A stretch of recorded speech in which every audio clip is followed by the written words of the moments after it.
শাশুড়িকে মা না বললে কি গুনাহ হবে? মহিলাদের নামাজরত অবস্থায় যদি আজান হয় তাহলে কি নামাজ পড়া চালু রাখা যাবে? গর্ভকালীন কোন আমল করলে নরমাল ডেলিভারি হবে? মেয়েদের পায়ে কি স্বর্ণের নূপুর পরা যাবে? বাথরুমে কাপড় কাচার সময় বিসমিল্লাহ বলা যাবে কিনা? নতুন করে বসবাস করার আগে মিলাদ পড়ানো যায় কিনা? গোসলখানা ও টয়লেট একসাথে থাকলে ওযু করলে হবে কিনা? আমি আমার মৃত পিতার নামে যাই সদকা করি তার সওয়াব কি আমিও পাবো? গোসলের পরে ভেজা চুল গামছা দিয়ে বেঁধে নামাজ আদায় করলে কি নামাজ হবে? টেপে ওযু করলে নিচে বালতি থাকে, ফলে ওযুর পানি বালতিতে পড়ে, সে পানি কি টয়লেটের কমোডে ঢালা যাবে? নিকট আত্মীয় যারা সুদ খায় তাদের বাড়িতে বেড়াতে যাওয়া যাবে এবং খাওয়া দাওয়া করা যাবে? স্বামীর হুকুম ছাড়া বাবার বাড়ি যাওয়া যাবে কিনা? মহিলাদের জন্য সব জায়গায় নামাজের ব্যবস্থা থাকে না, অনেক সময় এই কারণে নামাজ কাজা হয়ে যায়, এই জন্য কি বাড়ি থেকে বের হওয়ার আগে অগ্রিম নামাজ পড়ে বের হতে পারবো? মহল পরিশোধের আগে স্ত্রী যদি মারা যায় তখন স্বামী কিভাবে মহল পরিশোধ করবে? চলুন তাহলে আমরা প্রশ্নোত্তর আলোকিত ভবনে প্রবেশ করি। এক নিমিষে আইডি থেকে আপনি লিখেছেন, মেয়েদের পায়ে কি স্বর্ণের নূপুর পরা যাবে?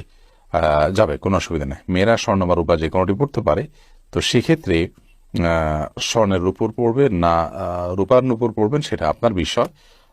স্বর্ণ এবং রূপা এটা শরীরের কোনো অঙ্গ প্রত্যঙ্গে পড়তে নিষেধ, এমন কোনো কথা নেই। বিধায় মেয়েরা মাথায়, হাতে, কানে যেরকম স্বর্ণ পড়তে পারেন ঠিক একভাবে পায়ে নূপুর হিসাবে স্বর্ণ ব্যবহার করতে পারেন, কোনো অসুবিধা নেই। আইরিন সুলতানা মাহি আপনি লিখেছেন, টেপে ওযু করলে নিচে বালতি থাকে, ফলে ওযুর পানি বালতিতে পড়ে, সে পানি কি টয়লেটের কমোডে ঢালা যাবে?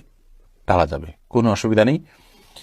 বরং ঢালাটাই উত্তম, বিশেষ করে কমেন্ট পরিষ্কারের জন্য, টয়লেট পরিষ্কারের জন্য, বা কোনো গাছ ইত্যাদি থাকলে সেগুলোর গোড়ায় পানি দেওয়ার জন্য, যে কোনো কাজে আমরা এই পানিটা ব্যবহার করাই উচিত। কারণ অজুর যে পানিটা, এই ব্যবহৃত পানিটা এটা অন্য কাজে লাগানোটা কোরআন হাদিসের দৃষ্টিকোণ থেকে কোনো নিষিদ্ধ কিছু নয়, এটা নাপাক নয়।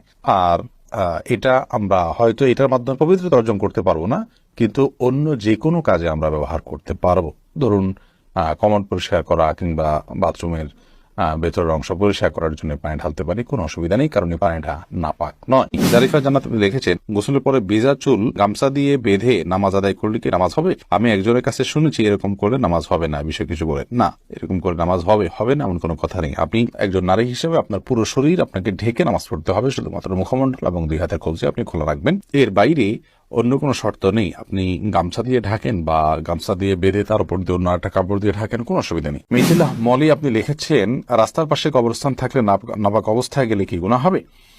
রাস্তার পাশে যদি কবরস্থান থাকে তাহলে সেই কবরস্থানে আপনি নাপাক অবস্থায়, অর্থাৎ আপনার ওযু নেই অবস্থা আপনি প্রবেশ করলেন, কোনো অসুবিধা নেই, আপনি জিয়ারত করতে পারেন। কবর জিয়ারত করার জন্য যে আপনাকে ওযু অবস্থায় থাকতে হবে এরকম কোনো বাধ্যবাধকতা নেই। এরপর নুসরাত মাহি আপনি লিখেছেন, আমি আমার মৃত পিতার নামে যাই সদকা করি তার সওয়াব কি আমিও পাবো? আপনার